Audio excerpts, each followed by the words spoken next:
me time itu nggak harus selalu soal hiburan, tapi soal memberikan ruang untuk passion kita, ruang ekspresi bagi pribadi bagi begitu ibu, ya. gitu. Walaupun kita tidak bekerja, ya curi-curi waktu lah, nggak perlu misalnya candlelight dinner ya, kalau bisa sih itu lebih bagus. Tapi kalau untuk kita yang masih punya anak kecil kan rada susah ya, apalagi misalnya marah kan kalau candlelight dinner malah jadi stres lagi nanti. Ya kalau yang punya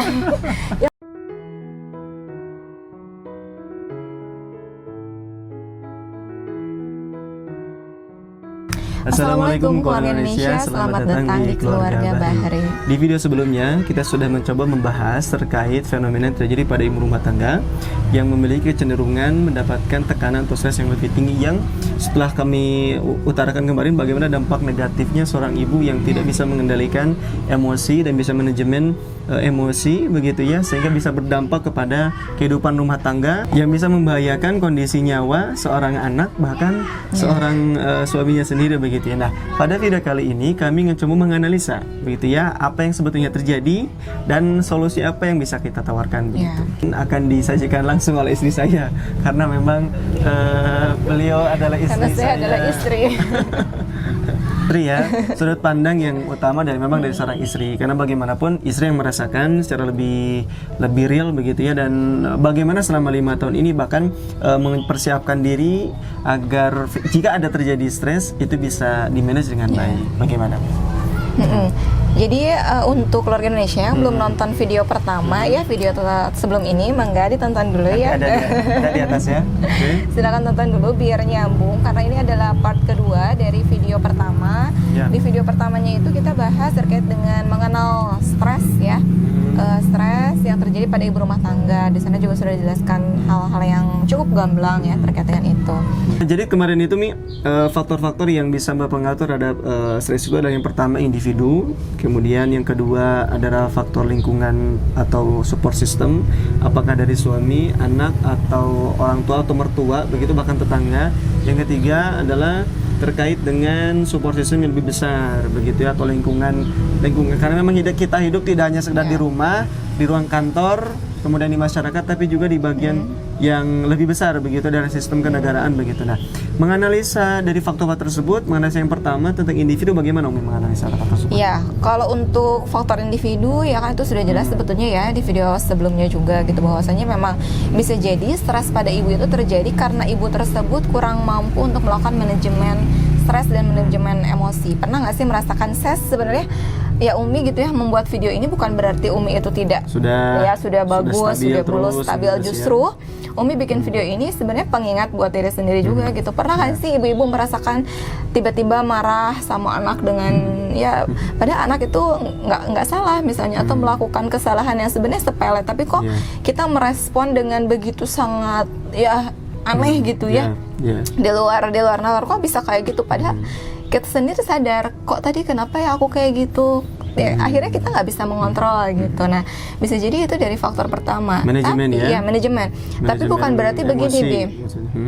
Berarti ibu yang seperti itu tuh tidak punya iman ya. Nah, kadang ada faktor manajemen dulu atau iman dulu nih. Nah, gini, jadi sebetulnya kalau menurut hemat Umi ya, bahwasanya memang keimanan itu tidak berdampak langsung pada kondisi stres seseorang. Artinya, seseorang yang beriman pun bisa stres. Ya manusiawi, namanya juga manusia. Tapi, ketika seseorang itu punya keimanan, dia tahu cara untuk kembali waras istilahnya. Di sanalah fungsi manajemen. Di sanalah fungsi manajemen karena ada keimanan. Contohnya gini, kalau misalnya orang yang beriman itu tidak pernah stres, bagaimana dengan Fatimah Az-Zahra yang kemarin diceritakan? Fatimah Az-Zahra itu pasti kondisi keimanannya luar biasa, bahkan lebih jauh dibandingkan kita. Tapi beliau pun ya namanya manusia kan, ya tetap mengalami cemas, mengalami kesedihan, mengalami stres, capek gitu. Itu manusiawi, tapi orang yang beriman akan tahu gimana caranya untuk mengelola kembali, sehingga Fatimah itu ketika diingatkan dengan pahala, diingatkan dengan pengguguran dosa, itu kembali waras dalam tanda petik gitu. Ketika dia tidak punya iman, contohnya misalnya ya seperti misalnya artis-artis Korea yang sekarang sedang digandrungi ya oleh para remaja kita hari ini, banyak yang melakukan suicide. Itu karena bahkan sebelum menikah, belum jadi ibu rumah tangga, mereka sudah tidak tahan dengan bully, tidak tahan dengan ini itu. ya itu sebenarnya wajar gitu, tapi dia tidak punya iman, bisa kita bilang begitu. Dia bingung harus melakukan apa, sih akhirnya melakukan adalah bunuh diri untuk Jadi mengakhiri semuanya. faktor utama adalah iman yang berdampak pada keterampilan seseorang untuk bisa manajemen stres begitu ya. Imannya tinggi, punya korelasi positif terkait dengan kemampuan di manajemen stres. Oke, terkait lagi dengan manajemen. Nah, bagaimana cara manajemen dengan baik kalau ada individu atau seorang ibu mendapati dirinya mendapatkan stres yang lumayan tinggi? Ada upaya preventif dan juga upaya kuratif ya. Kalau upaya preventifnya pencegahan sendiri, ya? pencegahan itu ya kita harus punya porsi tersendiri untuk diri kita sendiri, untuk pasangan, ya. Artinya gini, ketika kita sudah memiliki peran baru sebagai istri dan juga sebagai ibu, kadang kita lupa sama memenuhi hak-hak pribadi, gitu. Ya mungkin dari situlah akhirnya kita bisa jadi stres. Karena yang tadinya misalnya sebelum menikah itu dia aktif, pergi kemana gitu ya, bahkan misalnya bekerja dan sebagainya gitu. Setelah menikah dia jadi diam di rumah gitu ya. Jadi istilahnya ya keulen gitu ya. Ya dulu banyak aktivitas, tiba-tiba di rumah seperti ya jadi kayak post power syndrome gitu ya kalau dalam istilah psikologinya. Itu mah kekuasaan beda lagi. Ya maksudnya inilah gitu ya, apa namanya, kalau dulu mah begini aktif, tiba-tiba sekarang dia nggak jadi rumah. Dulu dia punya gitu. Seperti seolah ada di atas begitu ya. Ada dunia sendiri gitu. Nah artinya begini, kalau misalnya Umi coba rasakan gitu ya, kita harus juga pandai-pandai membagi waktu. Makanya sekarang ada istilahnya me time gitu ya. Me time dan juga ada couple time. Nah, me time itu sebenarnya bukan harus melulu kita bicara soal hiburan. Jadi misalnya ini waktunya me time nih, Umi mau nonton TV jangan diganggu ya. Nah, sebetulnya me time itu adalah kita memberikan ruang khusus untuk passion kita. Kita passionnya apa, kita punya minatnya di bidang apa. Misalnya kalau Umi senang nulis misalnya ya, walaupun itu cuma nulis status, misalnya nulis caption, hari medsos ini tuh ya jadi medsos pun bisa jadi untuk memberikan ruang tersendiri untuk ibu gitu ya, untuk mencurahkan segala perasaannya, tapi bukan curhat ya, bukan curhat yang alay-alay, bukan, tapi dia merenungi misalnya kejadian hari ini, kok ada kejadian begini sama anak, terus dia bikin, itu kan terapi tersendiri ya, self healing tersendiri gitu buat seorang ibu, itu bisa dilakukan. Dia nulis, kalau Umi pribadi gitu nulis gitu ya, kemudian ya diposting misalnya di Instagram, bukan untuk gaya-gayaan atau bukan apa, tidak, tapi sebetulnya itu adalah ruang tersendiri yang bisa saya lakukan untuk memanage stres saya. Bahkan misalnya malam-malam anak-anak udah pada tidur gitu ya, nulis dulu sebentar gitu ya, nulis, alhamdulillah udah beres gitu. Nanti deh postingnya misalnya besok pagi. Rasakan deh kalau Umi pribadi ya, setelah posting itu, ada rasa kebahagiaan. Artinya apa, perasaan yang selama ini terpendam tercurahkan, tersalurkan. Ada penurunan stres begitu stres, ya. karena sudah dituliskan gitu. Me time itu di sana berarti. Nah, jadi me time itu kalau Umi suka bilangnya me time produktif. Jadi me time itu tidak harus melulu soal hiburan. Aku mau me time nih, mau shopping. Boleh, sekali-sekali boleh. Arisan memang boleh, itu juga boleh ya. Arisan misalnya ya, kalau ibu-ibu biasanya, atau misalnya belanja, atau misalnya jalan-jalan tanpa bawa anak, ya gitu me time. Walaupun agak susah ya. Walaupun agak susah kalau ibu-ibu ya. Tapi kalau Umi pribadi, me time itu nggak harus selalu soal hiburan, tapi soal memberikan ruang untuk passion kita, ruang ekspresi bagi pribadi begitu ibu, ya gitu. Walaupun kita tidak bekerja, namanya ibu-ibu tetap bekerja lagi ya, masak lagi misalnya gitu, atau misalnya mandiin anak, nyuapin anak, capek secara fisik iya, tapi psikisnya bahagia. Intinya barangkali bagaimana jadi pintar-pintarnya kita memanage waktu, cari waktu untuk ya memenuhi hak kita pribadi sebagai seorang perempuan, sebagai seorang wanita, sebagai seorang ya hak dan juga tanggung jawab yang lain gitu, kewajiban yang lain gitu. Coba deh ibu-ibu rasain ya, sekarang mulai untuk mengenal diri sendiri, kita tuh senangnya apa? Kan macam-macam ya, mungkin ada yang senangnya masak, ada yang senang bikin kue, ada yang senangnya jualan, ada yang senangnya menjahit. Jadi kan itu kita yang produktif. Bisa aja menurut Abi, memang kalau ada seorang ibu yang senang kayak tadi kata Umi sebut bahkan bisa menjahit atau membuat kue, justru sebetulnya di samping membantu ekonomi keluarga juga sebetulnya itu me time-nya dia bisa jadi gitu ya, dan itu memang perlu disupport. Iya, makanya dibilang me time produktif. Oke, tadi Umi menyebut tentang couple time ya. Itu couple time ada dikaitkan dengan me time sendiri, bagaimana tuh couple time? Iya, nah selain dari tadi kan kita memberikan ruang buat diri kita sendiri, kita juga harus memberikan ruang untuk pasangan. Jangan sampai justru setelah punya anak itu jadi rasanya hambar.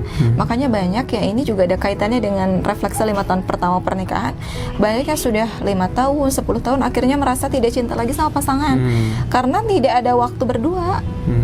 Jarang ngobrol. Jadi sebetulnya ini bisa dikaitkan dengan masalah faktor kedua tadi ya, faktor bahwa bukan hanya masalah individu tapi juga masalah lingkungan terdekat begitu ya, atau support system terdekat. Gitu. Jadi jadikan waktu-waktu couple time itu misalnya ya curi-curi waktu lah, nggak perlu misalnya candlelight dinner ya, kalau bisa sih itu lebih bagus. Tapi kalau untuk kita yang masih punya anak kecil kan rada susah ya, apalagi misalnya marah kan kalau candlelight dinner malah jadi stres lagi nanti.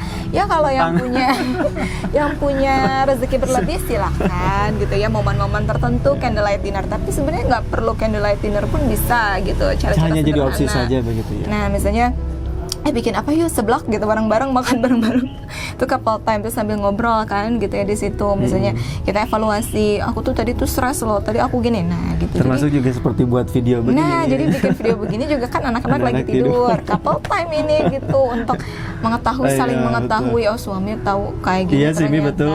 Bagi-bagi pribadi membuat video begini itu menjadi ada couple time. Kenapa? Kerja di Bogor 5 hari ya 5 hari tidak bertemu ya, mungkin ada jeda-jeda, tapi memang pada saat anak tidur ya kita cari waktu berdua. Makanya ya begini tuh sebenarnya bukan lagi ngajarin orang, bukan sebenarnya ya. Kalau misalnya ada orang yang merasakan manfaat dari apa yang kami bagikan ya alhamdulillah, itu mah bonus. Tapi intinya sebenarnya buat mengisi ruang-ruang kosong kita juga gitu, terus juga sebagai bentuk pengingat juga buat diri sendiri. Jadi kalau lagi suntuk, oh iya diingetin lagi sama diri sendiri. Jadi memang Umi kan dulu penyiar ya, jadi memang perlu ada senang di apa? Iya, karena memang Umi senangnya nulis, senangnya ngobrol gitu. Jadi ya termasuk ada wadah termasuk couple time sama gitu. Oke, jadi manajemen tadi terkait dengan keimanan, kemudian bagaimana dikaitkan dengan pengelolaan dan pengelolaan emosi tentu saja, kemudian bagaimana me time itu sendiri berpengaruh kepada ketenangan mental. Kalau ada tekanan, me time dapat dengan cara yang positif, tentu saja yang produktif. Kemudian ada couple time begitu yang bisa banyak berpengaruh pada kondisi psikologis seorang ibu. Nah kemudian bagaimana mengkondisikan? Ini kan agak susah nih. Kalau me time, couple time itu agak dekat dengan kita, artinya mudah lah. Kita bukan berarti mudah, karena memang banyak juga yang tidak bisa me time begitu ya. Tapi setidaknya itu ada di dalam diri kita, atau suami kan paling ada dekat dengan kita. Nah bagaimana mengkondisikan lingkungan yang agak bukan jauh tapi wilayah kekuasaan kita tuh nggak banyak berpengaruh, seperti misalkan tetangga. Itu bagaimana menghadapi, atau bahkan mertua bisa jadi, atau bahkan mungkin kakak, adik gitu, kakak kandung atau adik kandung, kakak dari suami atau kakak dari istri, bagaimana itu mengkondisikan? Kalau misalnya manajemennya begitu. Ya, manajemen. Intinya sih sebetulnya seperti yang disampaikan di video pertama ya, intinya adalah ketika suami istri itu sudah saling mendukung, maka sebetulnya ketika ada misalnya ya stresor dari luar itu sebenarnya bisa disaring. Contohnya misalnya gini, kalau misalnya dia punya stresor dari keluarga suami, makanya komunikasikan kan nggak mungkin ya langsung ke kakak ipar kita, atau misalnya kita obrolnya ke suami. Jadi misalnya aku tuh tadi begini, tolong dong, misalnya gitu. Nah coba untuk di-clear-kan, cari jalan tengahnya itu ya lewat pasangan kita. Nah kalau misalnya pasangannya itu nggak ngerti kan, tiba-tiba langsung yang marah, kamu teh atuh dong, nah itu justru jadi stres lagi gitu. Nah jadi intinya sih balik lagi ke komunikasi dari pasangan, karena tidak mungkin ada rumah tangga yang tidak ada perbedaan. Itu kan pastilah gitu ya. Namanya misalnya di keluarga saya mah ada kebiasaannya begini, kok di keluarga kamu kayak gini, kok aku tuh pengennya begini misalnya. Contoh kecilnya misalnya ini yang sering terjadi ya, biasanya pada keluarga-keluarga yang masih baru-baru nih ya, yang baru punya anak nih, biasanya terjadi perbedaan yang jadi stresor itu dalam hal pola asuh ke anak. Atau bukan pola asuh juga, biasanya kita pengen ASI eksklusif 6 bulan misalnya gitu. Pengalaman orang tua kan, nggak apa-apa kok, dulu juga anak mamah juga dikasih makanan lebih dini gitu ya, usia 4 bulan dikasih makan, itu kasihan tuh anaknya nangis terus nah gitu. Kadang kan ada ya ketika misalnya main ke rumah mertua terus sama mertua misalnya dikasih merasakan kan pasti sekarang itu ya keluar tantangan keluarga muda itu seperti itu antara edukasi yang selama ini kita dapat dengan pengalaman berbenturan. Orang tua merasa pengalamannya lebih banyak nih soal nggak apa-apa itu juga dikasih makan hidup-hidup aja kan gitu ya. Itu kasihan tuh nangis soalnya anaknya kasih makanan. Sementara kita tahu ilmunya bahwasanya memang dari kedokteran sekarang udah nggak boleh nih gitu ya dikasih makanan dulu gitu ya, memang harus ASI eksklusif 6 bulan. Nah kita nggak bisa misalnya mengkomunikasikan langsung. Kadang ada yang kayak gitu kan, jadinya mendem aja gitu. Nah itu bisa jadi stresor. Nah kita komunikasikan ke pasangan, jangan. Nah pasangan pun harus satu iya satu kata. Oh iya, oh gitu. Jangan dulu. Yang menyampaikan. Nah gitu ya, jangan jadi malah beda gitu. Gitu. Jadi kesepahaman itu yang menjadi penting begitu ya, bagaimana komunikasi yang terjalin antara seorang suami dan istri menghadapi konflik. Nah bagaimana agar keluarga begitu ya, agar suami dan istri itu bisa mendapatkan posisi yang seperti itu yang layak ideal begitu, karena katakanlah dia satu visi satu rasa begitu. Nah ini berarti ada kaitannya dengan support system yang lain ya, yaitu apa? Peran dari negara. Makanya ya kemarin juga sedikit dibahas gitu bahwasanya memang ini bukan hanya bicara masing-masing individu, bukan hanya soal kenapa sih sekarang banyak ibu yang suka bunuh diri atau membunuh anaknya, itu mah ibunya aja kurang iman udah selesai. Enggak kayak gitu. Tapi memang sekarang stigma itu terjadi gitu di masyarakat ya, menganggap bahwasanya memang ketika ada suatu perilaku yang negatif dari ibu berarti ibunya aja yang salah, atau misalnya anaknya nakal, ibunya yang salah gitu, anaknya kurus, ibunya yang salah, ibunya aja terus yang disalahin gitu. Padahal kalau kita lihat dari kacamata yang lebih besar ya ada banyak sekali faktor gitu, dan salah satunya itu adalah ada peran dari negara yang mungkin belum benar-benar maksimal kalau kita lihat gitu sekarang. Misalkan seperti apa? Sebagai contohnya gini, kenapa kok akhirnya sekarang itu banyak ibu yang memiliki peran ganda? Kan ini berdasarkan suatu penelitian dari Chris Girard ya, yang mengatakan bahwasanya salah satu faktor penyebab ibu itu bisa menjadi stres itu adalah adanya peran ganda. Artinya peran ganda di sini itu bisa jadi karena dia memiliki peran di ranah domestik dan ranah publik, akhirnya berarti dia itu sudah harus ngurus keluarga, ditambah lagi dia harus mencari nafkah. Dalam hal ini bukan berarti dia sedang berkarir, bukan. Karena kalau berkarir, bekerja itu hukumnya mubah. Di dalam Islam ya boleh-boleh saja. Tapi kalau sekarang perempuan itu atau ibu itu bekerja untuk mencari nafkah. Coba sekarang kita lihatlah di Cianjur aja sudah mulai banyak pabrik-pabrik dan mereka lebih senang merekrut pekerja perempuan. Kenapa? Karena pekerja perempuan itu lebih murah katanya dibayarnya. Yang kedua dia nggak neko-neko, yang ketiga kerjanya rapi, gitu.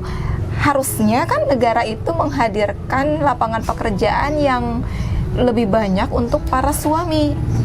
Bahkan seharusnya ketika misalnya ada seorang laki-laki yang hendak menikah, dia sangat didukung oleh negara, gitu. Bahkan misalnya diberikan lapangan pekerjaan, diberikan rumah misalnya gitu ya, diberikan lahan begitu oleh negara. Kalau sekarang tidak. Kita tuh sebagai keluarga muslim juga harus melek politik ya, harus sadar bahwasanya memang sebenarnya ini adalah strategi dari kaum kafir untuk menghancurkan keluarga Islam. Mereka itu paham betul bahwa satu-satunya yang belum terhancurkan nih sekarang gitu ya, benteng pertahanan terakhir dari kaum muslimin itu adalah ada pada keluarga gitu.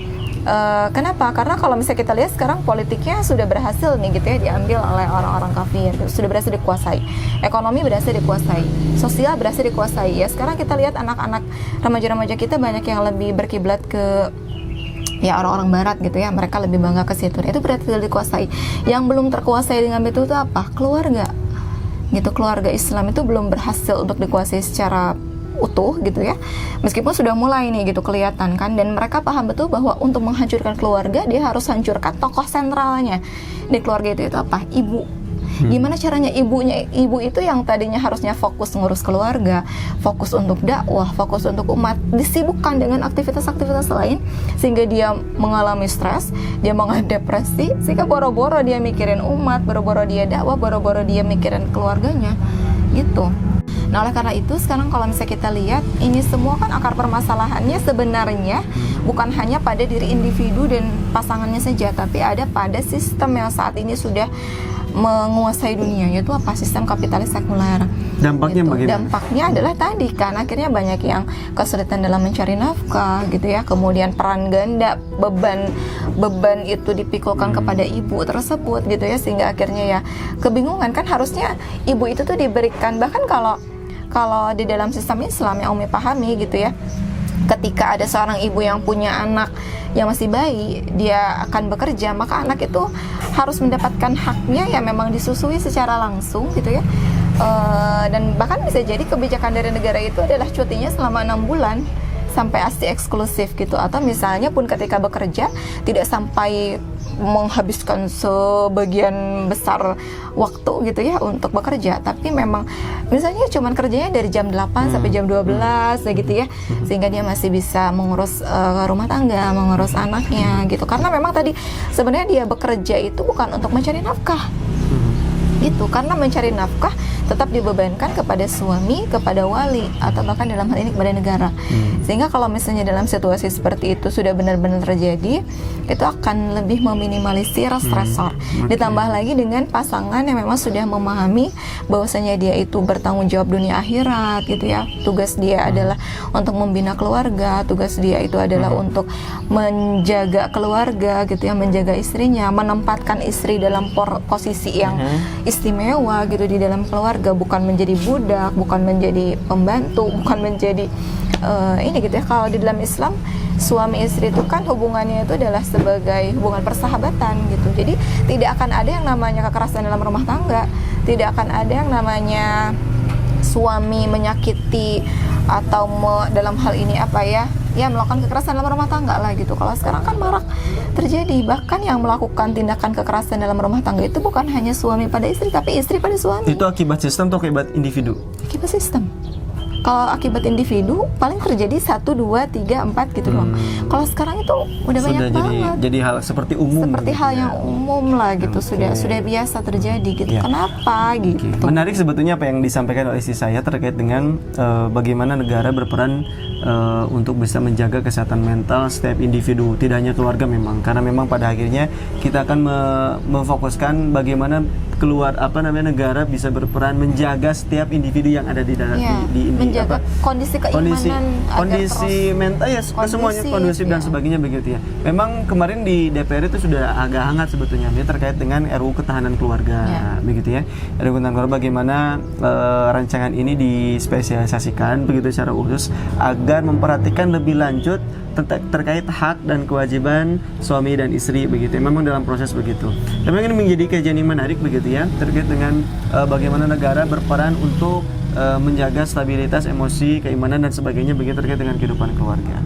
Salah satu poin RUU Ketahanan Keluarga yang menurut Abi menarik itu seperti tadi masa cuti yang hanya 3 bulan, kalau tidak salah itu sama Mi. Jadi lama 6 bulan. Bahkan diperhatikan seorang ibu itu harus mengurus rumah tangga. Memang mengurus rumah tangga ini kan definisinya luas. Ibu yang bekerja di luar pun sebenarnya disebut juga mengurus rumah tangga sebetulnya. Jadi memang definisi ini masih perlu pengajian lebih lanjut. Hanya memang kalau ingin membahas itu kita buat video lebih lanjut ya terkait dengan RUU Ketahanan Keluarga. Tapi memang pada posisi ini kita meyakini bahwa individu, kemudian lingkungan terdekat dan negara punya peran yang sangat strategis bagaimana agar memposisikan dirinya berperan untuk menjaga kondisi mental setiap individu di sana begitu. Jadi kesimpulannya bagaimana? Kesimpulannya 2 menit. 3 menit. Ya bagi kita sebagai seorang ibu gitu ya, untuk menjadi ibu yang bahagia itu pertama kita dari sisi individu pun kita harus mengenali diri kita. Kemudian juga mengenali kondisi emosi pada diri kita. Emosi itu bukan hanya marah, tapi emosi itu adalah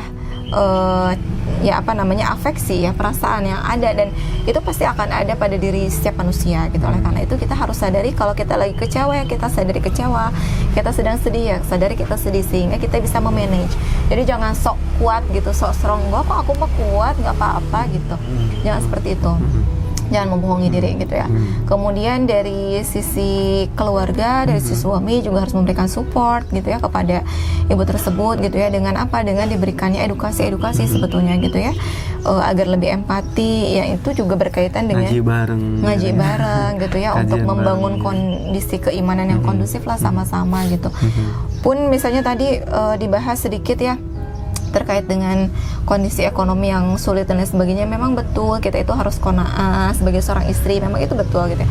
Kita harus menerima, kita syukuri agar kita juga lebih lapang hatinya ya, tidak mudah stres gitu. Tapi betul akhirnya kita juga harus mengingatkan, mengamar ma'ruf kepada negara bahwasanya memang harus terjadi suasana yang kondusif tadi lah gitu ya, sehingga ada penurunan stresor sehingga ibu itu tidak terlalu inilah gitu ya. Memang satu sisi kita sebagai individu harus qanaah, harus bersyukur, tapi kita juga harus mengingatkan kepada pemerintah kita saat ini agar jangan sampai berlepas tangan gitu. Punya perhatian yang lebih baik. Itu barangkali ya 2 video terkait dengan mengenal stres pada ibu, kemudian solusi analisnya, kemudian solusi yang bisa kami tawarkan sebagai alternatif dari upaya untuk menanggulangi dampak negatif dari stres yang bisa terjadi pada seorang ibu. Karena memang ibu adalah pusatnya peradaban. Peradaban itu akan bertahan lama karena ibunya baik. Kalau peradaban itu akan bertahan cepat, artinya tidak lama, maka rusaklah ibunya, begitu katanya ya. Terima kasih sudah berkunjung ke Keluarga Bahri. Mudah-mudahan tentu saja video ini bermanfaat. Silakan like, kemudian komen atau share kalau misalkan bermanfaat tentu saja. Kita tutup dengan Assalamualaikum warahmatullahi wabarakatuh.